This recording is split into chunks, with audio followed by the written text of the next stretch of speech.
Purposely. Your life, God's purpose. Listen at onpurposely.com. Heavenly Father, thank you for this opportunity to meet today and talk about technology. I ask God that you would grant me wisdom to speak and that you would grant us, Lord, eyes to see and ears to hear as we talk about what it looks like to make space to live the life you're calling us to, and that our tech would be a part of that and not distract from it. Would you give us the courage to address these topics wisely and to address them intentionally? In Jesus' name, amen. Hello, everyone, and welcome to the Gospel Tech Podcast. My name is Nathan Sutherland, and this podcast is dedicated to helping families love God and use tech. Today, we are talking about taking a break from tech. This is inspired by a workshop that I ran last night, and during the Q&A, I was asked a number of questions. I was asked one about kids and tablets. I was asked one about the age of smartphones and age of screen time. I was asked about time limits, and I was asked about what happens if you see a child is off with their reset, which is effectively kind of the core of what I'm doing. It's if you took all of those questions, put them together, you have gospel tech. So I wanted to take a specific angle on this idea of what do I do with a child who's either showing an unhealthy area of reset or a child who just may not know how to function without their technology well. They're showing these negative habits of acting up if they don't get their technology, or there's more fights around technology than you would like there to be. It doesn't seem like a normal disagreement. It seems that the tech is causing this disagreement, or even to the point where we know there's like a compulsive or negative impact of technology. Social media is impacting, video games are impacting, shows are impacting, and this is impacting any part of that reset, their relationships, their enjoyment, their sleep, their emotions, their time. What do? We take a break. And it's a real option. It is available to you. It is not a heroic step that you have to take and do anything above and beyond the pale of what humans can do, but it is a faithful step that sometimes involves some discomfort. And so we're going to talk today about what does it look like? What does it mean to take a break from technology? What can we do instead? And how can we do that well and lovingly with children of any age group? So that's what we're talking about today. And with no further ado, let's get this conversation started. Welcome to the Gospel Tech Podcast, a resource for parents who feel overwhelmed and outpaced as they raise healthy youth in a tech world. As an educator, parent, and tech user, I want to equip parents with the tools, resources, and confidence they need to raise kids who love God and use tech.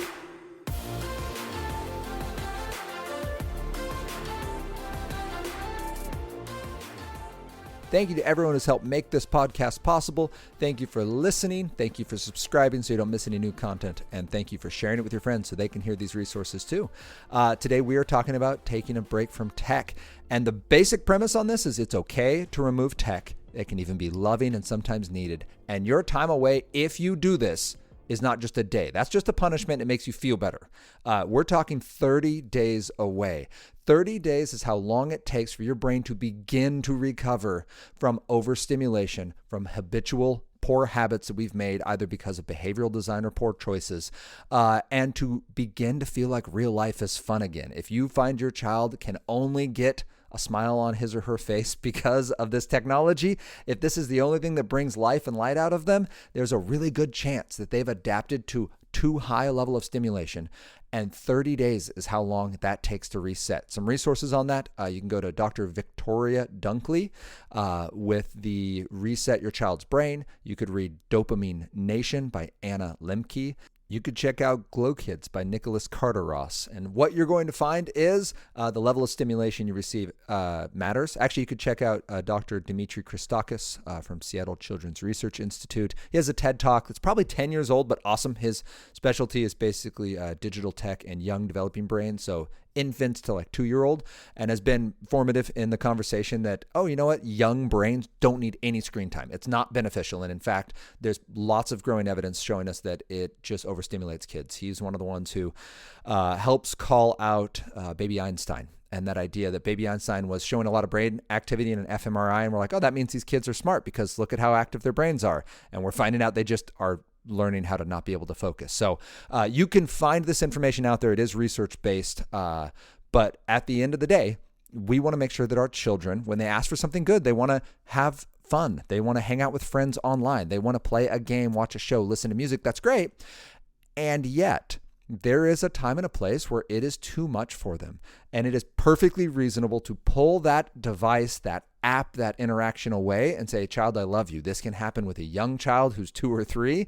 This can happen with a 12, 13, 16, or 17-year-old. By the time they're 18, moved out, or just a full-grown adult and need that space to be an adult, that might be a different conversation. But if this child is still under your purview, this is a loving intervention that does need to happen with relationship and conversation. This is not about winning a fight.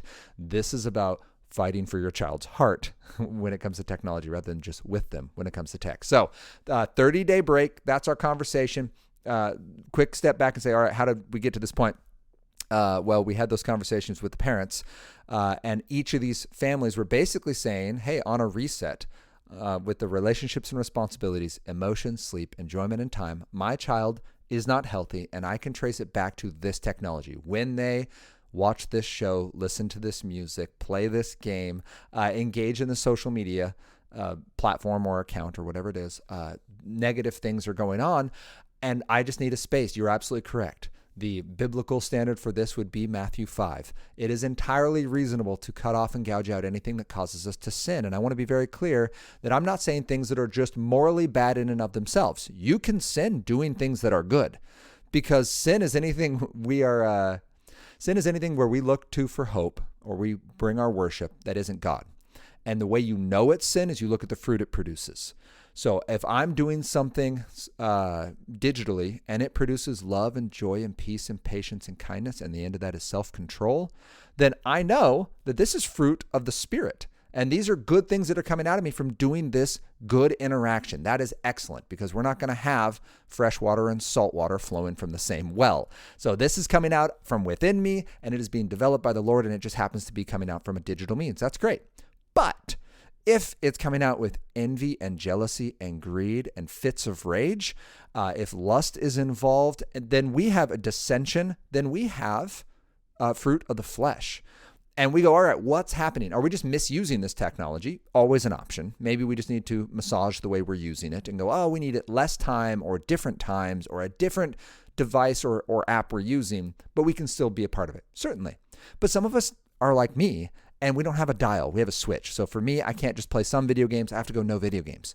I don't play them all at all, and that's a prayerful journey I'm on with the Lord.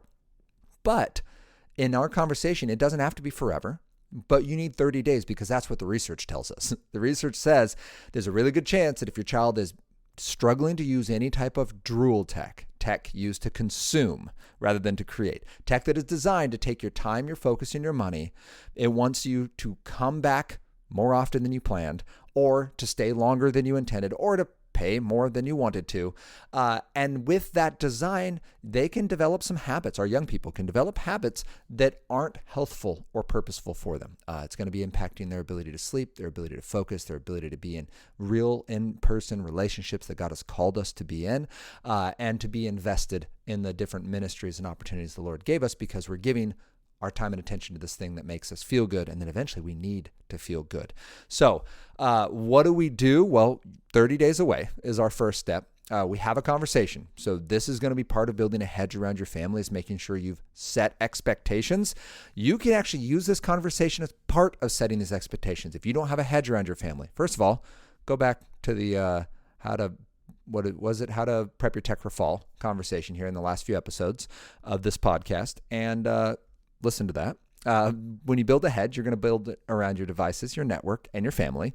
And in building around your family, that's relational and conversational. So you're going to say, son or daughter of mine, we're removing this technology because I've noticed when you use it, X happens, right? This can happen with a 6-year-old. We actually had this conversation with one of our children when he was 6. We simply said, hey, we're not going to watch this show. It's on hold. You can call it a timeout, and you can put the show in timeout, not your child. Hey, this show's going on a timeout. Why? Because I've seen when you watch it, X happens, right? This bad thing comes out, and that's not what God is calling you to do. So I'm going to lovingly give you something good. You've asked for an egg. This isn't an egg anymore. How do I know? It's a scorpion because it stings. It brings hurt. It brings pain. It brings death. That's not good. We don't want that for you. So instead of letting this thing continue down this road, We're cutting it off. We're removing it. 30 days, we'll talk about it again. There's a good chance your child will never ask for that again. In the show we did that with, it's come up maybe twice. And we just said, no, not right now. It's because for us, it was just a little too much. And we found replacements, and that's been fine. It didn't have to be all shows. That's the first thing you need to talk about is, all right, this is part of our family framework. This content or this time or whatever needs to be replaced. Then you need to actually replace it with something, because we're not trying to punish our child. We are trying to encourage them and redirect them. Your child's brain will recalibrate to find in real life exciting, but please know, parent, this is hard work and it's important work. Removing that technology for 30 days is loving, but your child may not see it as that at the beginning. This is why the relationship is so important.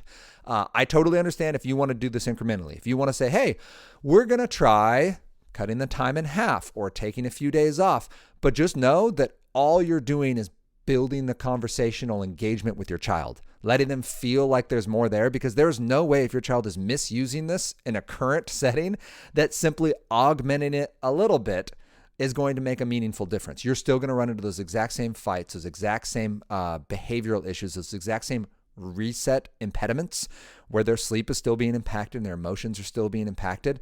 And it is going to force your hand. But you're welcome to start that slow and say, hey, I know, we're going to take this week off, right? And maybe put a disclaimer there. Every time you complain about it, we're going to bump it another day, another week, another whatever. Like, you can certainly do that, but just know what research is telling us is it's going to be a full month.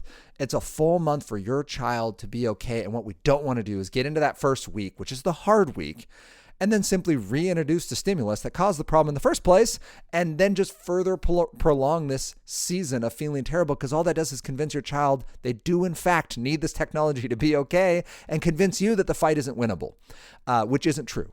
It takes 30 days. Please stick to it for 30 days. If you commit to this and you say, this is hurting my kid and I love my kid, so we're removing this, not because I'm fearful of it, because I love my child. So the TV is going away.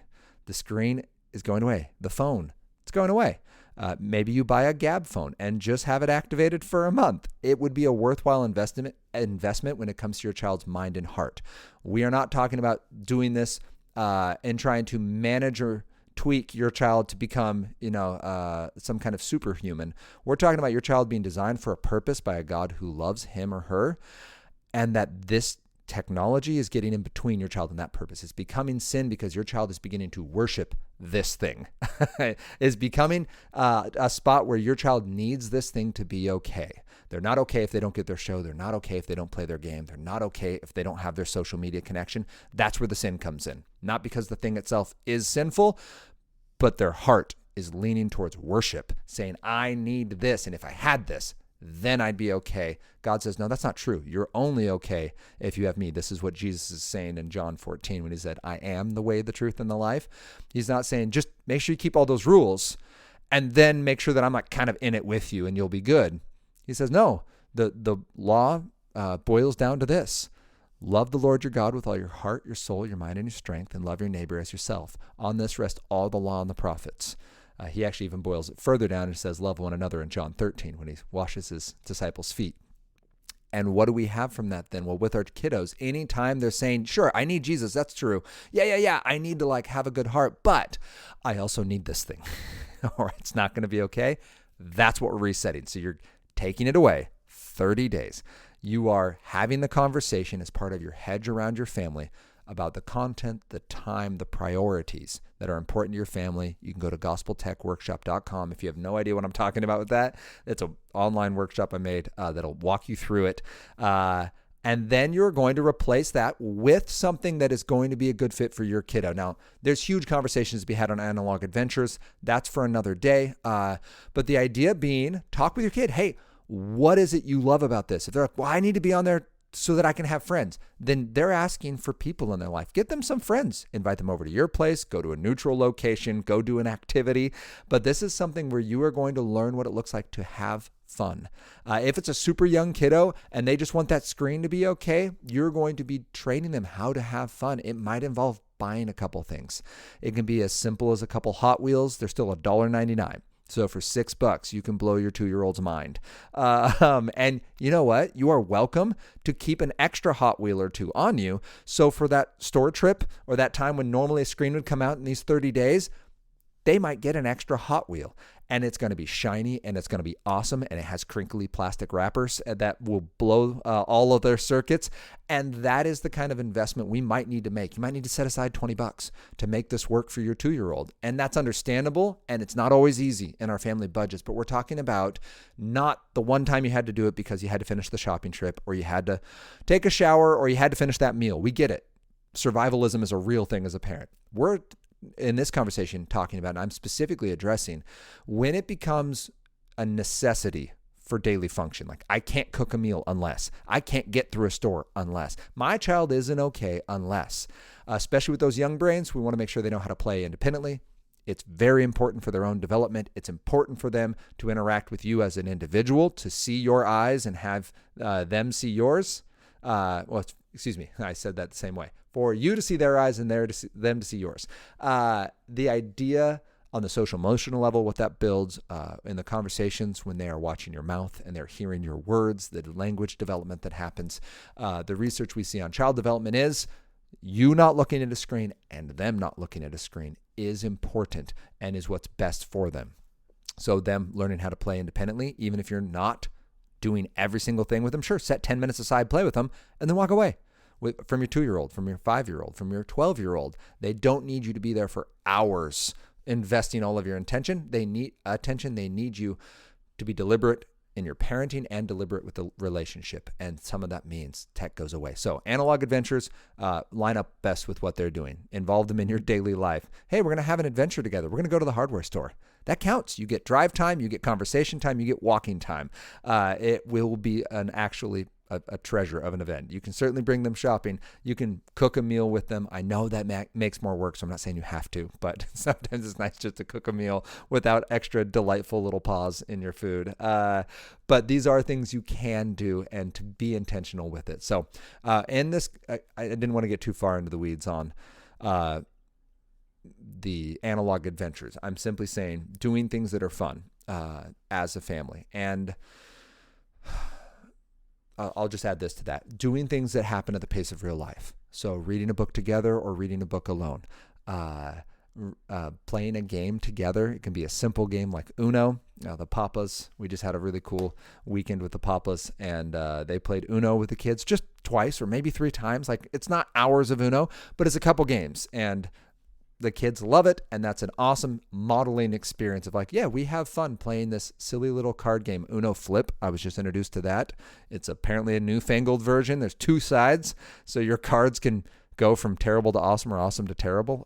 It was delightful, so try something new maybe. Again, another $12 investment you can make in being deliberate with your fun for a month. What's going to happen at the end of the month? Well, at the end of a month, you're going to continue this conversation with a young person, continually finding activities that fit your budget, your space, and your priorities. Maybe they're joining a school sport. Maybe they're hanging out with friends. Maybe you're investing in opportunities. Or maybe, like me, your weather is shutting down and it's going to rain straight for the next couple weeks. That happens. We're still going to look for deliberate ways to have fun away from our screens for 30 days. At the end of 30 days, what do? Well, we don't just throw the tech back at them and go, great, we did 30 days, back at it, Tiger. We go, first, conversation, can we notice a difference? I had a young man who came up to me and is like, I took 30 days off and I actually don't even want the things that I'd wanted anymore. Now, that's not going to be everyone's epiphany. Obviously, as a parent, that's our dream, is that we're going to come back after 30 days and like, no, mother or father, I do not want my smartphone anymore. There's a good chance that's not the case. There is probably something that's pulling them back. Some of it's going to be good. Some of it might be kind of unhealthy-ish side effects of their previous investment, that they're nostalgic for this connection or this feeling or this experience. So we're not just going to withhold it forever. What we will say is, depending on their age, we are going to begin this in a slow drip. We're going to try this again. We're going to set a specific time and a specific length, and you can engage in this activity again. Maybe it's on a shared device, a public space, whatever your family rules are. And then you're going to watch that reset. You're going to watch the attitude. You're going to say, are you able to earn trust in these little things? And I would emphasize that heavily on this. The point here isn't manage your tech better. The point of this is have our hearts that are freed to love God with all of our heart, soul, mind, and strength. Make sure that we can be fully invested in who God's made us to be because, taking away the tech is meant to free up our brains. At the end of 30 days, life can start to feel exciting again, and the pace of real life doesn't feel overwhelming or anxiety-inducing, and we don't have to be distracted to be okay. So when we add this tech, we go, all right, why are we adding this tech? Does this actually add a value to it? Are you trustworthy to earn this level of independence that I'm giving you? And if so, then great. We're going to start it in this deliberate amount of time, shorter than usual, a fraction of what you used to be using it. 1 day a week, 1 day or one session per day instead of a longer session, whatever it is for your family, 10 minutes instead of an hour kind of thing. Then you are going to watch what happens, what fruit comes out of this. Because you want to make sure that they can certainly use the tech that's good for them, but that you're not just reintroducing a bad habit or something that isn't good. And I saw that in my life. So to use me specifically with my video games, I tried lots of resets. And after 30 days, 60 days, 90 days, sure, like I feel good now. And you know what? My friends invited me over and we were going to play some games and I'm totally good with that. And actually I had like a year and a half with no video games. And a friend invited me over and we were playing. He's like, hey, like, let's go play X game. I'm like, yeah, that'd be fun. Like I haven't played a game in 18 months. And we played and I was like, you know what? Like, I like this friend. The game was awesome, but I walked away just being like, I wish I had more video games. Like, I didn't come away liking my friend more. And that was one of my aha moments of recognizing this probably wasn't going to work out for me. It still took a few years, but that was one of these moments for me as an adult. And that's what we're helping our children process is, hey, when you come back to this, what does it bring out? What's coming up here? Are you just managing something that's negative, or can this actually be a positive? Because that's our goal, parents, isn't just managing unhealthy tech so it doesn't get out of hand, because that's not what God does. God doesn't manage sin, as Pastor Steve Shell once very convictingly told me. He doesn't manage sin, he kills it. And that's what we want to do with our kids. We don't want to just manage the snakes and scorpions in their lives. We want to kill them and make sure that they get the eggs that they've asked for. They get the good gifts that we as loving parents have the opportunity to give them. Gifts like the ability to be present. Gifts like the ability to display the talents and passions and abilities that God has given our children. And gifts like presence, relationship, and the ability to hear God when he speaks, because we can't do that when we're overwhelmed and anxious and constantly pursuing the worship of immediate gratification and using technology for hope rather than from hope. So I hope that this makes sense. Those 3 books that I mentioned at the very beginning again, if you want to read more on this, Dr. Victoria Dunkley has a book called The 30-Day Reset for Your Child's Brain. Anna Lemke wrote Dopamine Nation, and Dr. Not Christakis. Now that I said that, I'm not going to remember it. Carter Ross, wrote Glow Kids. And those 3 are great. If you want to read more about is this actually what I'm experiencing? What does this look like for my family? Please know it is completely reasonable to take the tech away in conversation, because it's part of building your family's hedge. If you don't have one yet, if you don't have a family tech framework, this is a great way to begin that conversation and focus it on, these are the things we're concerned about based on a reset. This is the action we're going to take, and here's our time limit. It's going to be 30 days. What do you want to do instead? Let's find it. Let's make it a family adventure. If you think that parenting in this way is going to be easy, that you're just going to set down the rule and walk away, you are going to be greatly disillusioned and disappointed. So let me tell you up front, this is going to be probably a battle. If it's gotten bad enough to where you're recognizing kind of the symptoms behaviorally and the heart issues that are going on with it, your child's going to fight back. They actually think they need this to be okay. There might be tears involved. There might be some yelling from their part, not from yours. Please don't yell. Stay calm. Just know that it can get kind of crazy. I've had a dear friend who came to me and was like, I did this with my 10-year-old, and he physically threatened me when I removed his device. In conversation, he didn't just sneak into the kid's room and take it. He's like, hey, here's what's been going on. We've talked about this multiple times. Several family rules have been broken, just so you know, specifically with where technology was supposed to be and the child sneaking this technology in an unhealthy and unsafe way. And he's like, so you need to give it to me. And this 10-year-old lost his mind. And it proceeded to be a 30-day break. And at the end of those 30 days, the child actually took an option for the parents to buy back the device and received another reward, and disproportionately more expensive, but gave back the device because after 30 days, this particular child was like, yeah, this is worth it. That's what I'm talking about, is recognize it's going to be hard. The battle is worth it because it's your child's heart and mind we're talking about here. And you are scripturally sound in doing this. Removing and replacing unhealthy technology is both needed and loving. You are doing the right thing. It is worth the battle. Prayerfully seek the Lord in this. And if you need to get friends involved to help support you and talk about it, do that. Tell your community, hey, I'm going to be headed into this. Pray for me as I head in. Ask me about it a weekend. Find ways to engage my kid. Get your community involved with this. And those can be community of just people you live around, school mates, sports friends, church members, whatever that is, your social media community. If they can support you on this, that's incredible. But know that the fight is worth it, that your child is worth it, and that this is a wonderful way to raise up your child in the way they should go. So I hope this is encouraging. I hope that this idea that it is entirely reasonable to remove or deny a technology, and not only is it reasonable, meaning the right thing to do based on logic and science, but it's loving. It is the best way to show our child that we care about them and that we want them to see them reach their full potential in Christ. So be encouraging this, parents. Pray into what this can look like and begin that conversation with your kiddos so that they can know how to use tech well. They can see where their own limits and boundaries are, and they can see what might be too far for fun for them. If this was encouraging, or if you have any questions on this, you can reach out to me, Nathan@gospeltech.net. You can also check us out at Love God Use Tech on Instagram and Facebook.